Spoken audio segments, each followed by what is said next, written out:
This story always sets the baseball purists off. It's almost too good to be true. In June of 1970, a pro baseball player with a head full of acid, LSD, pitched a no-hitter. Baseball fans want their game pure, their stats pure, their heroes pure. But has the game ever been pure? This is the Purity Ring Podcast, pissing off baseball fans one episode at a time.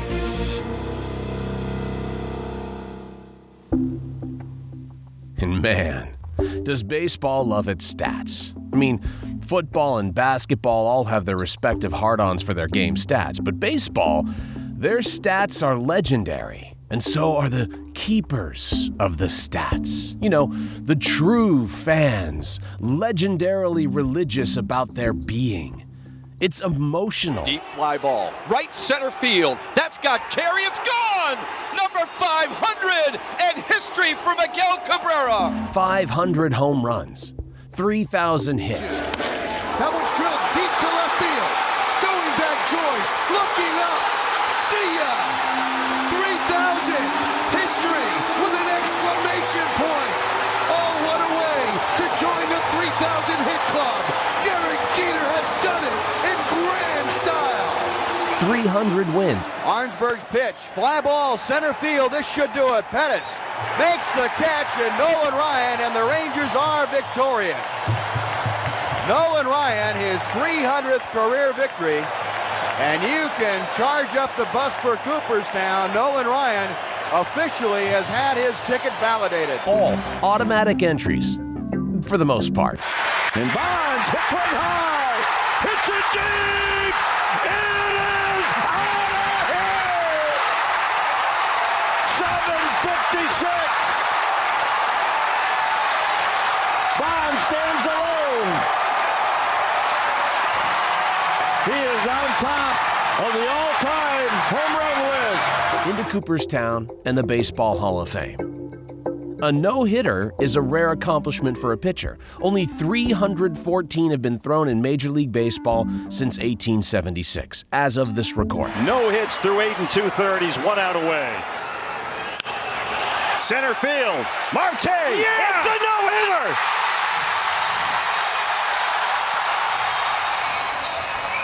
Tyler Gilbert has thrown a no-hitter in his first career Major League start.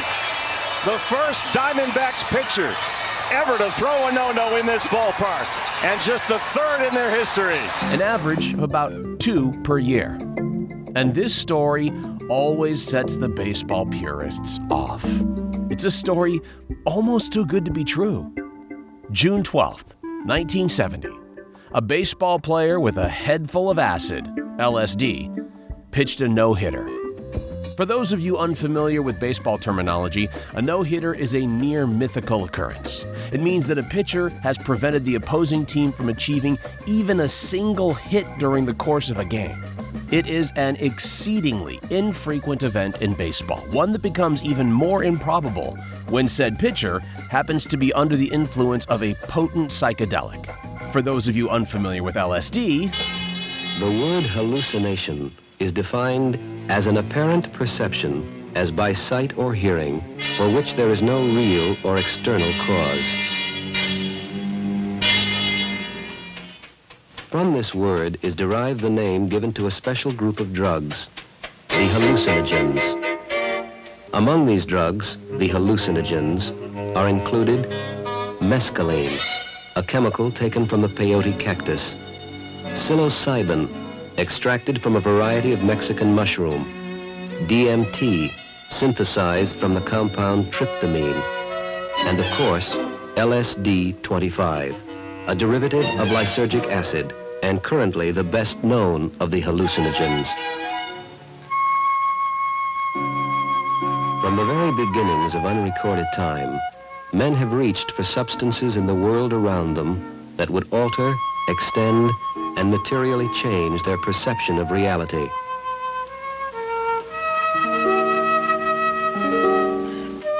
The reasons? Loneliness and fear, boredom and a desire for the new and the unknown, exploration and experimentation, The reasons? As varied and as many as the grains of sand on a beach. And on June 12, 1970, Pittsburgh Pirates starter Doc Ellis tossed a no-hitter against the Padres at Jack Murphy Stadium in San Diego. Famously, there was one guy who had an amazing claim to fame in terms of drugs and sport. His name was Doc Ellis. And Doc Ellis did an incredible thing. The one person who knows, thank you. Doc Ellis pitched a no-hitter on LSD. Those who've taken LSD, tell the others how hard that might be. he did so while tripping on acid.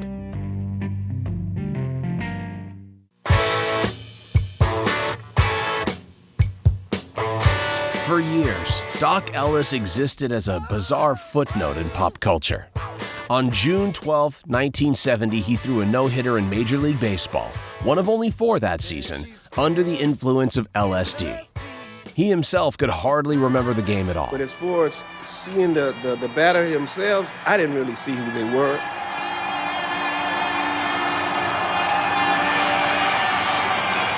The opposing team and my teammates, they knew I was high, but they didn't know what I was high on. They didn't really see it, but I had the acid in me, and I didn't know what I looked like with that acid.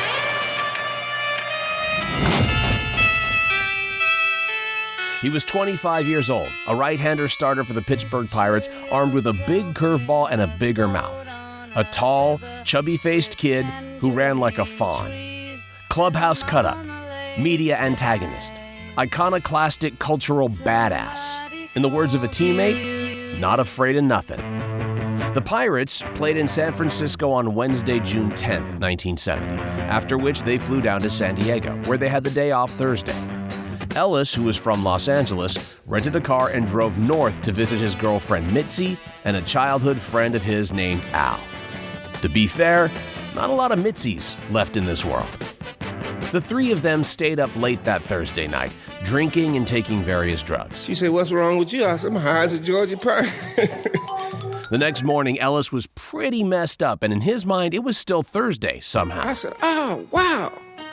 What happened to yesterday?" At around 1 p.m., his friend was reading the paper and asked Doc, She told me, "You better get up. You got to go pitch." I said, "Pitch? I pitch tomorrow. Hell, what are you talking about?" if he was aware he was scheduled to pitch the first game of a twilight doubleheader starting at 6 p.m. She grabbed the paper, brought me the sports page, and showed me. Boom. Ellis bolted from the house, got on a plane, and made it to Jack Murphy Stadium in San Diego a little over an hour before first pitch. When he got to the park, he grabbed some greenies, amphetamines. Now, this was in the 70s, and greenies was Dexamil. That was the drug of choice back then, was a stimulant. Over 90% of major leagues was using Dexamil when I was playing. And when I got to the game, there was a lady down there in San Diego who used to always have the bennies for me, Benzedrine, which is another stimulant. I went out to the dugout and reached up because she was standing over the rail. She always stood over the rail and had a pretty little gold pouch. So I got the bennies, went on back in the clubhouse, took them. In an effort to pep himself up, and off to the mound he went. In later tellings of the story, Doc would say he thought Richard Nixon was the home plate umpire, and at one point, he hallucinated that he was pitching to guitar legend Jimi Hendrix, who to him was holding a guitar instead of a bat. I didn't see the hitters. All I could tell was if they was on the right side or the left side. Whatever he was seeing, the catcher put tape on his fingers so I could see the signals. He was right about not hitting the glove too much. Ellis walked 8 Padres batters and hit another one. He struck out 6. The middle innings were tough for him as he had runners in scoring position in the 4th, 5th, and 6th when the game was 1-0. Put 9 men on the bases, 8 walks and 1 hit batsman. With 3 outs, separate him and a no-hitter. He also worked remarkably quickly, as the game was over in only 2 hours and 13 minutes. The Pirates won. Now, 2 balls, 2 strikes, and here's the pitch. Strike 3, he got it. They're going after him, he got it. They're mouthing Doc Ellis on a no-hitter. 2-0, thanks to Ellis and thanks to 2 Willie Stargell solo homers, 1 in the 2nd and 1 in the 7th. There are those that doubt what Doc admitted to. ESPN a few years ago noted, at one time before he died, Ellis told someone that he had actually gotten the LSD he took that night from the famous LSD advocate Timothy Leary, which would be an amazing angle to the story if it wasn't for the fact that Leary was in prison in June of 1970. Doc was sort of like that. He'd embellish things. Tales would become taller with each telling. He liked to mess with people, too. There is middle ground there, of course. That Doc Ellis took LSD on Thursday night off, or maybe in the wee hours of Friday morning, but did not take it when he woke up at noon before the game on Friday.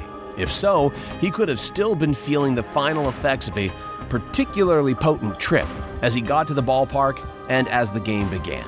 But they could have been less than impairing. That's what the author Don L. Alexander, who created a radio story that later became a short film and a viral internet sensation, Doc Ellis and the LSD No-No, believes, saying Doc was on the downside of what could have been a 12-hour trip. In the last third of this game, I think he was basically just on speed, same as the rest of his team. Alexander also marveled that the real accomplishment that night was not necessarily the no-hitter. It was the fact that Ellis simply showed up and pitched even if he wasn't at 100%. Alexander said some people won't accept this as a baseball story. The truth is, it's a pure baseball story. What impresses me most is that Doc didn't call in sick. You got guys who will sit out if they're having a fucking herpes outbreak, but this guy's tripping hard on pure LSD from the labs at UCLA, and he's like, nah, I'm going in. He was a gutty pitcher, and it's such a gutty performance.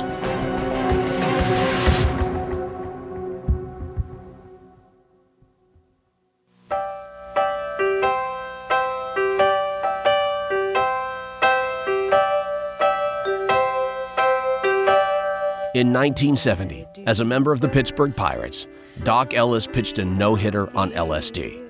This fact has become baseball legend, and Ellis, a cult hero. There are t-shirts that state this achievement. There's a recent documentary about the pitcher's life, and its title is simply No-No, a Doc, D-O-C-K, Umentary. You can watch an animated short about the accomplishment and listen to Ellis himself narrate. One time I covered first base, and I caught the ball, and I tagged the base all in one motion. I said, oh, I just made a touchdown. The wonder and majesty of Ellis's accomplishment, which, while we'll likely never know what happened with 100% certainty, I've always chosen to believe it's not about how weird and crazy it is that a dude who was high as a kite tossed a no-hitter. For me, the big takeaway is the lesson it teaches about how to approach life when you're really not prepared for it. Doc Ellis went 11-17 the year before his LSD no-hitter. I bet on those last days in 1969, he showed up to the park totally prepared, got a great night's sleep, ate a healthy breakfast, and had a well-thought-out game plan for the opposing lineup.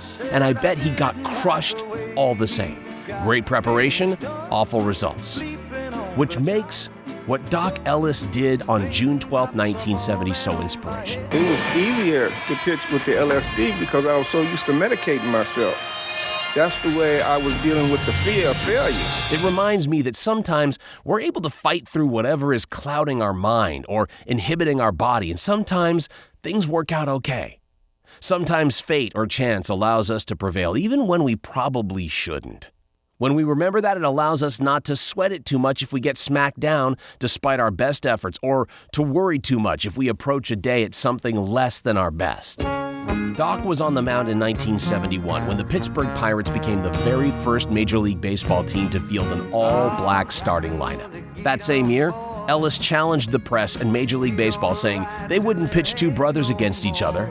Oakland Athletics pitcher Vida Blue had been announced as the American League starter for the All-Star Game, the first time a black player would start. Contrary to Ellis's prediction, or perhaps because of it, he was named the National League starter anyway. The Pirates would win the World Series that year. And shortly after Doc's comments to the press, Jackie Robinson wrote him a letter. I read your comments in our paper the last few days, and I wanted to let you know how much I appreciated your courage and honesty. In my opinion, progress for today's players will only come from this kind of dedication. Now, a look at our official Purity Ring Hall of Fame tally board. In this episode and in the Hall of Fame, Tim Raines, Willie Pop Stargell, Nolan Ryan, Derek Jeter, and Jackie Robinson. And those who arguably should be in the Hall of Fame: Vida Blue, Barry Bonds, Miguel Cabrera, Doc Ellis, and LSD. My question to baseball purists, where does it end? If there were cheaters, and if they may have taken advantage of something to get them there, then what? Is it that stats should be changed? Are champions changed? There can be no doubt that many, if not all of the champions for a period in the 1990s and 2000s had steroid users. We're not going to go back and change winners, are we? If we're all aware that Hank Aaron admitted to taking greenies, Willie Mays took amphetamines, Tim Raines did cocaine, and so did most of the Pittsburgh Pirates, apparently. Did their Hall of Fame careers get a little illegal boost? And what about other forms of a boost? I bet you never really thought about this kind of a Doc Ellis kind of boost when we talk about drugs in baseball. And that's our job here, to dispel and spotlight baseball's honest truths, and more than a few rumors, in our next episode of Purity Ring. Purity Ring is a 2022 Real Guy Radio production. RealGuyRadio.com.